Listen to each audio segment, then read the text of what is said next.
கர்த்தரிடத்தில் தன் வியாகுலத்தை தெரிவித்து செய்யும் விண்ணப்பம். கர்த்தாவே, என் விண்ணப்பத்தை கேளும், என் கூப்பிடுதல் உம்மிடத்தில் சேர்வதாக. என் ஆபத்து நாளிலே உமது முகத்தை எனக்கு மறையாதேயும், உமது செவியை என்னிடத்தில் சாயும். நான் கூப்பிடுகிற நாளிலே எனக்கு தீவிரமாய் உத்தரவு அருளி செய்யும். என் நாட்கள் புகை போல் ஒழிந்தது, என் எலும்புகள் ஒரு கொள்ளையை போல் எரியுள்ளது. என் இருதயம் புகை போல் வெட்டுண்டு உலர்ந்தது, என் போதனத்தை ருசிக்க மறந்தேன். என் பெருமூச்சின் சத்தத்தினால் என் எலும்புகள் என் மாம்சத்தோடு ஒட்டி கொள்கிறது. வனாந்திர நாளைக்கு ஒப்பானேன், பாழான இடங்களில் தங்கும் ஆந்தையை போல் ஆனேன். நான் நித்திரை இல்லாமல் வீட்டின் மேல் தனித்திருக்கும் குருவியை போல் இருக்கிறேன். நாடோறும் என் சத்துருக்கள் என்னை நிந்திக்கிறார்கள், என்னை மூர்க்க வெறி கொண்டவர்கள் எனக்கு விரோதமாய் சாபமிடுகிறார்கள். நீர் என்னை உயர தூக்கி தாழ தள்ளினீர், உமது சினத்திற்கும் கடுங்கோபத்திற்கும் உள்ளானேன். ஆதலால் நான் சாம்பலை அப்பமாக புசித்து என் வானங்களை கண்ணீரோடு கலக்கிறேன். என் நாட்கள் சாய்ந்து போகிற நிழலை போல் இருக்கிறது, முல்லை போல உலர்ந்து போகிறேன். கர்த்தராகிய நீரோ என்னிடத்தில் இருக்கிறீர், உம்முடைய பேர் பிரஸ்தாபம் எனக்கு கண்மலையாக இருக்கும். தேவரீர் எழுந்தருளி சீயோனுக்கு இறங்குவீர். அதற்கு தயவு செய்யும் காலமும் அதற்காக குறித்த நேரமும் வந்தது.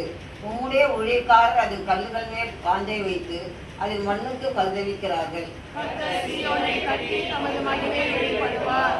இக்கட்டுகளுடைய இரத்தத்தை அலட்சியம் பண்ணாமல் அவருடைய விண்ணப்பத்தை அங்கீகரிப்பார். அப்பொழுது ஜாதிகள் கர்த்தருடைய நாமத்துக்கும் பூமியிலுள்ள ராஜாக்கள் எல்லோரும் உடைய மகிமைக்கும் பயப்படுவார்கள்.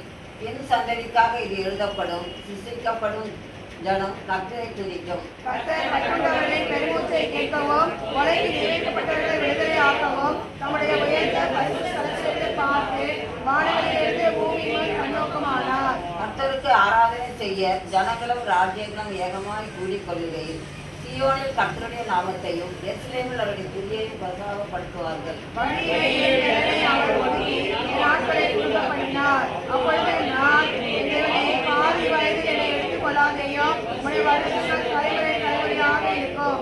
நீர் ஆதியிலே பூமியை அசிவாரப்படுத்தினீர். வானங்கள் உம்முடைய கரத்தின் கிரியையாய் இருக்கிறது. அவைகள் அழிந்து போம், நீரோ நிலைத்திருப்பீர். அவைகள் எல்லாம் வஸ்திரம் போல் கடமையாய் போம். அவைகளை ஒரு சாவியை போல மாற்றுவீர், அப்பொழுது மாறிப்போம்.